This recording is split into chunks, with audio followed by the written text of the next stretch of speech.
Everybody, good evening everybody. It's a wonderful Thursday. Every day should be a wonderful day.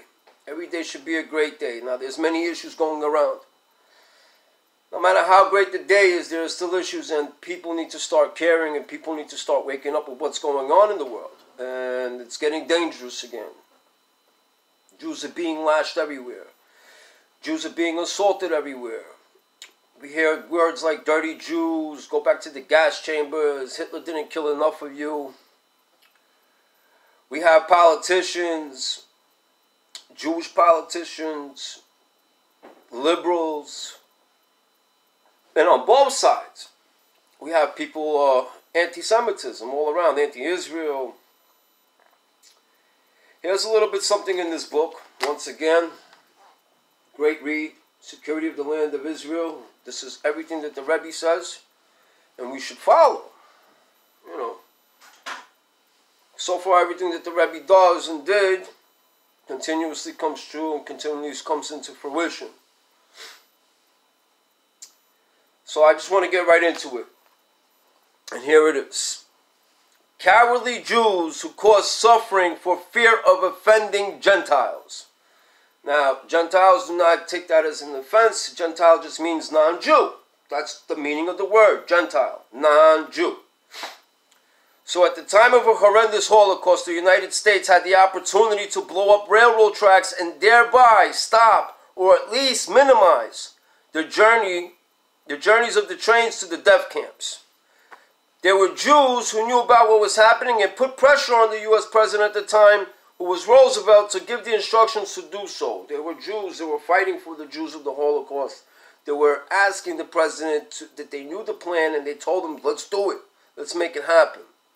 But there was a situation. However, certain Jews came forth and silenced the matter with an argument that it is forbidden to exert pressure on the President of the United States because the law do not offend even a minor nation. So protecting us and asking for help is offending somebody. This is the liberal thought. Among them, there are also rabbis who have received false information and argue that it is forbidden to be in conflict with Washington. So what, people? We shouldn't stand up for ourselves because it's forbidden? We shouldn't conflict ourselves to save a Jew's life? It's very important to save a Jew's life. Don't let your brother die. Do not let your brother bleed. It's part of the Torah. We have to sacrifice ourselves for our brother. It's a fact. A great number of Jews could have been saved from annihilation had the U.S. blown up the railroad lines. A lot of Jews could have been saved if we united. I mean, Jews, we got to unite. It can't be screaming and saying, yeah, I'm for this, but then again, the Jews' lives can get hurt, but we have to make peace and not offend other people. So we have to sacrifice ourselves not to offend the rest of the world? Come on. So today, those rabbis have their disciples who influence the conduct of the U.S. and Israel. Shamelessly, they utilize their influence in exactly the same way. When confronted with an argument, see what you did in the past? All the fast you will undertake will not be sufficient, because like whenever you commit, certain things, whenever you do something against the law, the Jewish law, no matter how many times you fast, it won't be sufficient enough to atone the hundreds of thousands of Jewish people who were murdered in the wake of their influence. Not to say a word against Washington.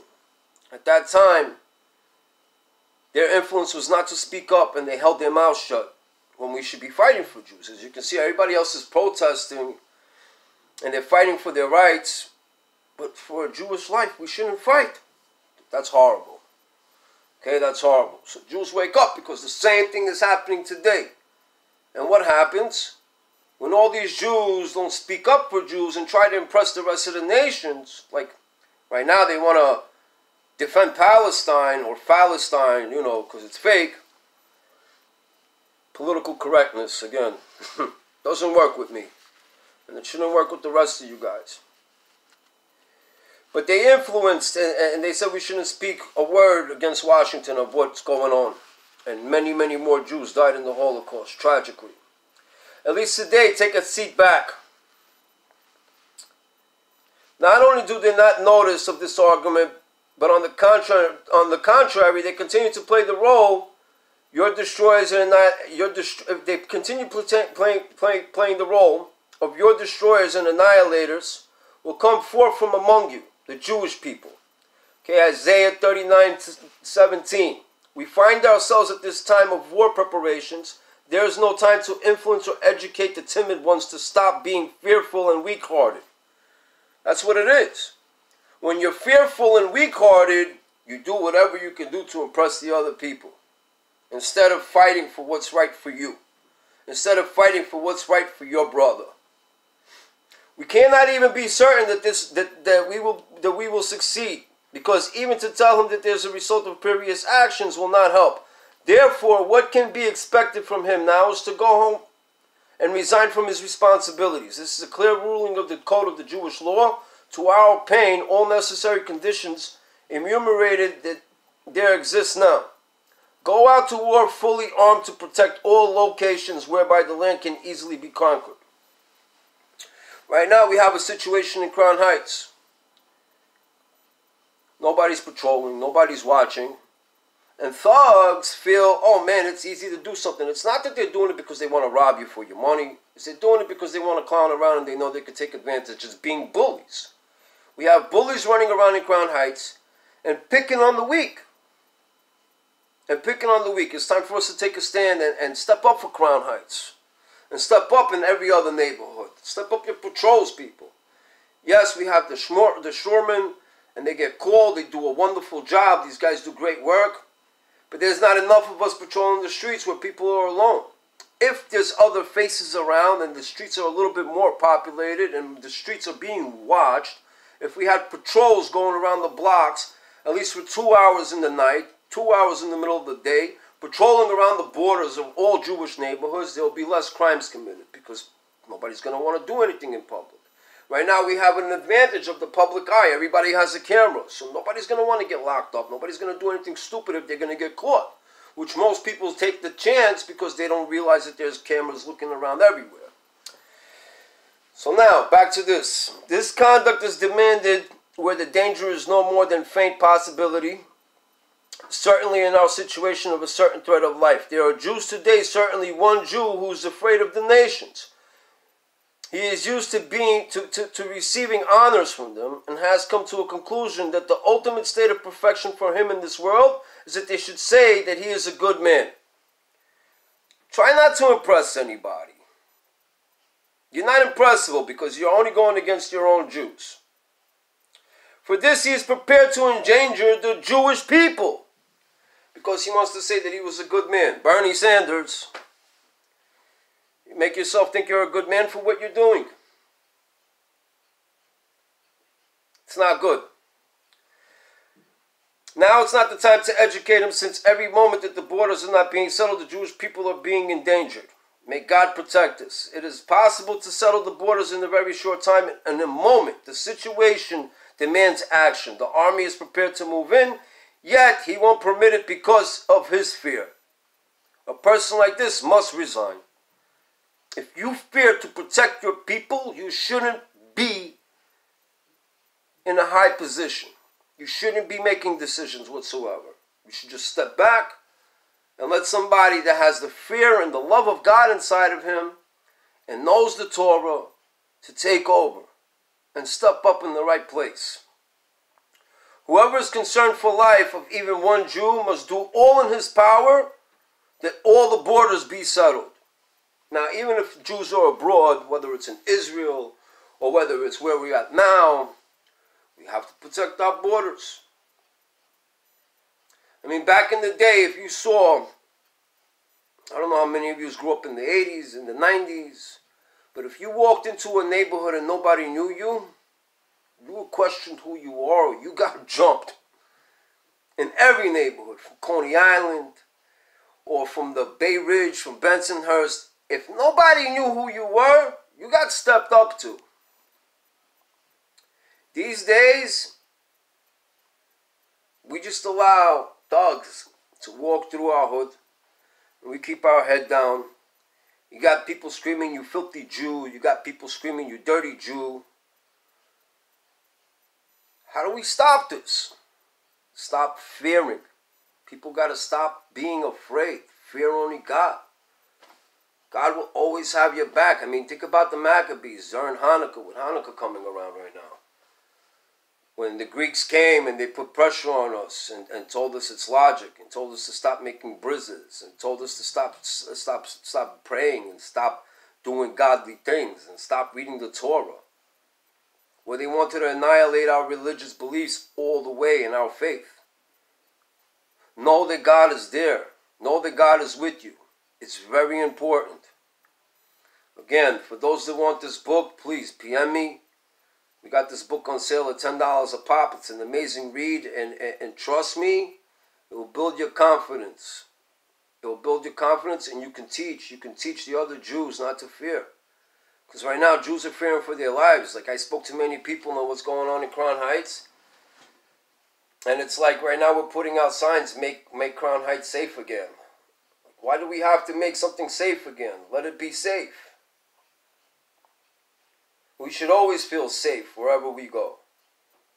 And by doing that is by not fearing, and you'll be safe. By doing that is not by backing down, and you'll see how much safer we'll be. But when Jews bow down,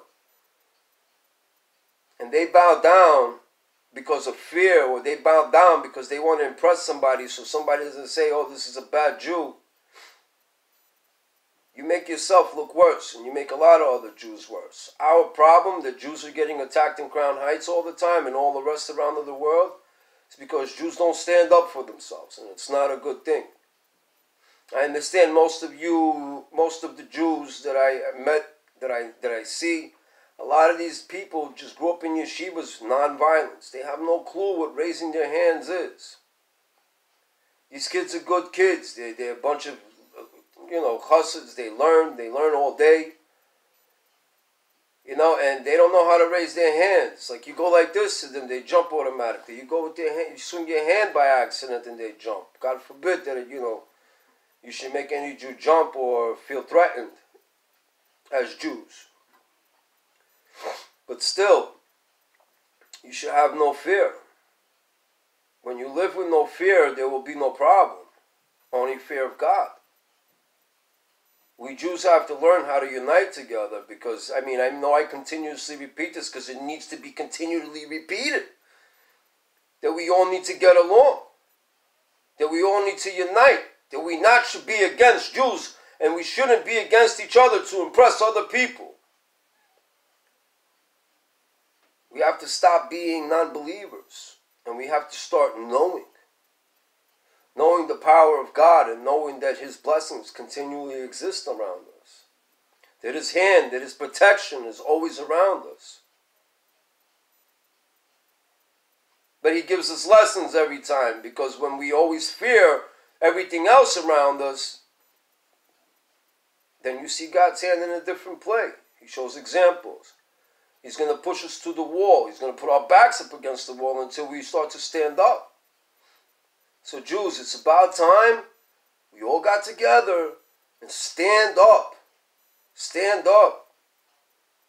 I'm ashamed. I'm tired of seeing people being afraid. Stop being cowards. Stop being cowards. It's time to put in work. Time to put in work, people. Time to unite.